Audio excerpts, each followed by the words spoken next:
भागलपुर में जमीन कब्जा करने वाले एक संगठित गिरोह के खिलाफ पुलिस ने बड़ी कार्रवाई करते हुए 8 आरोपियों को गिरफ्तार किया है। इस कार्रवाई के बाद इलाके में हड़कंप मच गया है।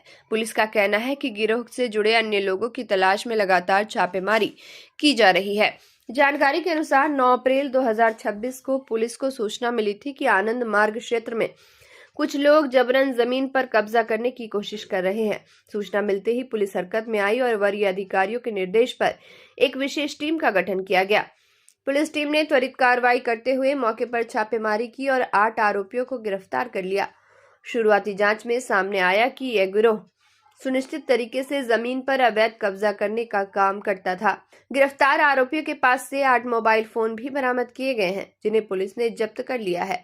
सीनियर एसपी प्रमोद कुमार यादव ने बताया कि मोबाइल फोन की जांच के दौरान जमीन से जुड़े कुछ अहम दस्तावेज भी मिले हैं। इन कागजातों की गहन जांच की जा रही है ताकि गिरोह के पूरे नेटवर्क और अन्य संलिप्त लोगों की पहचान की जा सके।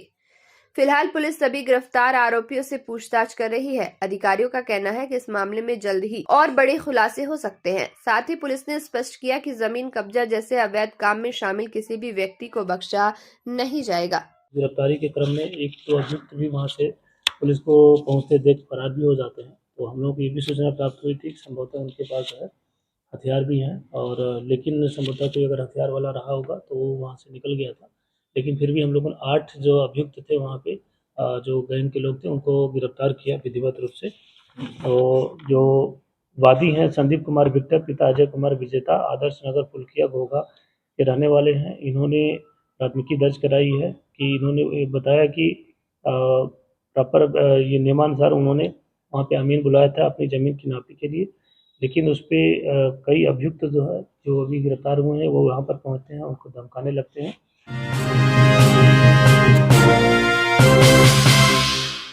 भागलपुर में इंटर स्तरीय तुलसीपुर जमुनिया विद्यालय के छात्रों ने नामांकन को लेकर जोरदार विरोध जताया। 9वीं कक्षा में दाखिल नहीं मिलने से नाराज सैकड़ों छात्र छात्राएं अपनी शिकायत लेकर जिलाधिकारी के जनता दरबार पहुंचे और न्याय की गुहार लगाई। छात्रों का कहना है कि उन्होंने इसी विद्यालय से 8वीं कक्षा पास की है, इसके बावजूद उन्हें 9वीं कक्षा में नामांकन नहीं दिया जा रहा है। इस वजह से उनके भविष्य को लेकर चिंता बढ़ गई है। विद्यालय के प्रभारी प्रधानाचार्य का कहना है कि उन्हें विभाग की ओर से केवल 76 छात्रों की नामांकन सूची प्राप्त हुई है। उसी सूची के आधार पर एडमिशन की प्रक्रिया चल रही है। सूची में स्थानीय और बाहरी दोनों क्षेत्र के छात्रों के नाम शामिल हैं। वहीं अभिभावकों और स्थानीय लोगों ने विद्यालय प्रशासन पर मनमानी का आरोप लगाया है। उनका कहना है कि नियम के मुताबिक पहले स्थानीय गांव के बच्चों को प्राथमिकता मिलनी चाहिए, लेकिन ऐसा नहीं किया जा रहा है। इससे कई छात्र छात्राएं नामांकन से वंचित हो रहे हैं।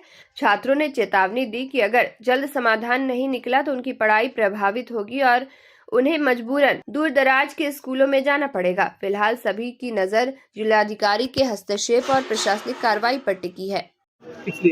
हम यहाँ आए हैं डीओ सर से मिलने, डीएम सर से मिलने आए हैं, और हम जैसे गए एडमिशन लेने, हम सुने कि एडमिशन नहीं, अगल बगल स्कूलों में एडमिशन लेने को कह रहा है। लेकिन हम, मेरे माँ बाप गरीब है और रोजगार भी करते हैं, 400-500 के दिन, बस इतने में हम कैसे जाए पढ़ने, और हमको दूर है, उतना कड़ी धूप में हम कैसे जाए पढ़ने। बोला कि अगल बगल जाओ, मददपुर जाओ, जैसे खड़ीक जाओ, ध्रुवगंज जाओ, लेकिन इस स्कूल में नहीं लेंगे एडमिशन। हेडमास्टर बोले। हम लोग आज +2 इंटर स्तरीय आदर्श उच्च विद्यालय तुलसीपुर यमुनिया से सभी छात्र छात्राओं के साथ आए हुए हैं। जब 8वीं क्लास पास करके ये सभी बच्चे और भी बच्चे इनके साथ 9वीं क्लास में एडमिशन के लिए गए आदर्श उच्च विद्यालय तुलसीपुर, तो वहाँ पे प्रभारी महोदया के द्वारा बताया गया कि इनका नामांकन नहीं लिया जाएगा। तो इस विषय पे जब चर्चा उनसे की गई तो उन्होंने कहा कि मुझे पता भी नहीं है कि ये स्कूल में मॉडल कब हो गया, और मॉडल हो जाने के कारण सिर्फ 76 बच्चों का ही जो लिस्ट आया है उसी बच्चों का एडमिशन लेंगे। वो बच्चे बाहर के भी हो सकते हैं और कुछ गांव के भी हो सकते हैं।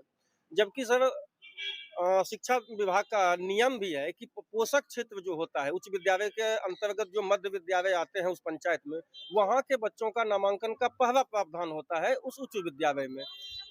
इस नियम को ताक पे रखते हुए वहाँ पे मनमानी किया जा रहा है और बच्चे आज दर दर भटक रहे हैं अपने नामांकन के लिए।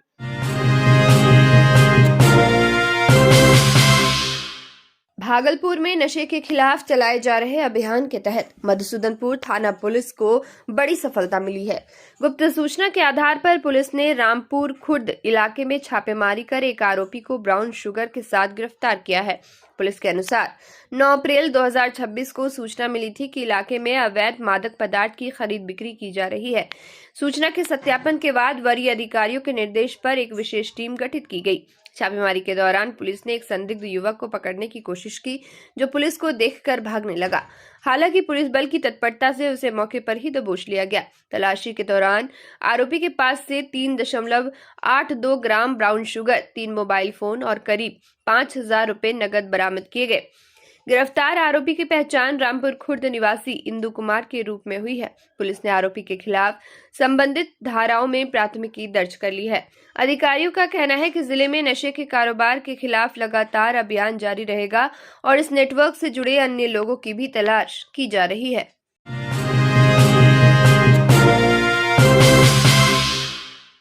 राष्ट्रीय जनता दल के नेता तेजस्वी प्रसाद यादव को पार्टी का कार्यकारी अध्यक्ष बनाए जाने के उपलक्ष्य में शनिवार को पटना के श्री कृष्ण मेमोरियल हॉल में भव्य अभिनंदन समारोह आयोजित किया जाएगा। कार्यक्रम को सफल बनाने के लिए राजद अल्पसंख्यक प्रकोष्ठ और पार्टी कार्यकर्ता जोर शोर से तैयारियों में जुटे हैं।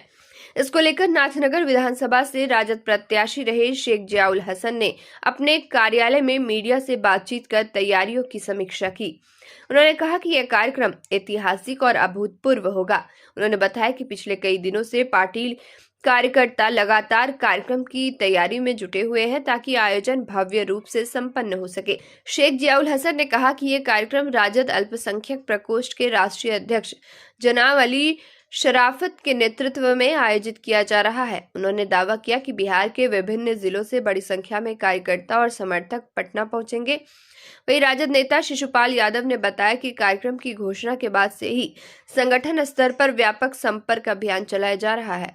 उन्होंने कहा कि भागलपुर, मुंगेर, सहरसा, पूर्णिया समेत करीब 14 जिलों में बैठकों के जरिए लोगों को कार्यक्रम में शामिल होने का निमंत्रण दिया गया है। राजद नेताओं ने पार्टी कार्यकर्ताओं और समर्थकों से अपील की है कि वे अधिक से अधिक संख्या में पटना पहुंचकर कार्यक्रम को सफल बनाएं और तेजस्वी यादव का हौसला बढ़ाएं।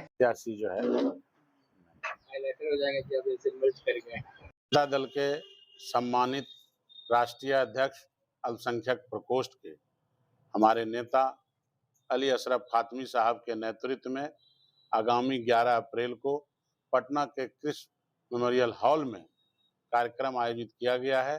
कार्यक्रम का जो मुख्य उद्देश्य है, पार्टी के राष्ट्रीय कार्यकारी अध्यक्ष माननीय नेता तेजस्वी यादव जी का अभिनंदन समारोह, स्वागत सम्मान समारोह रखा गया है। हमारे आदरणीय नेता तेजस्वी यादव जी सिर्फ बिहार ही नहीं बल्कि पूरे देश में संगठन को मजबूत जो करने का निर्णय लिया है, उस दिशा में हम लोग पूरी मुस्तैदी से, पूरा समाज उनके पीछे कल भी खड़ा था, आज भी खड़ा है और भविष्य में भी खड़ा रहेगा।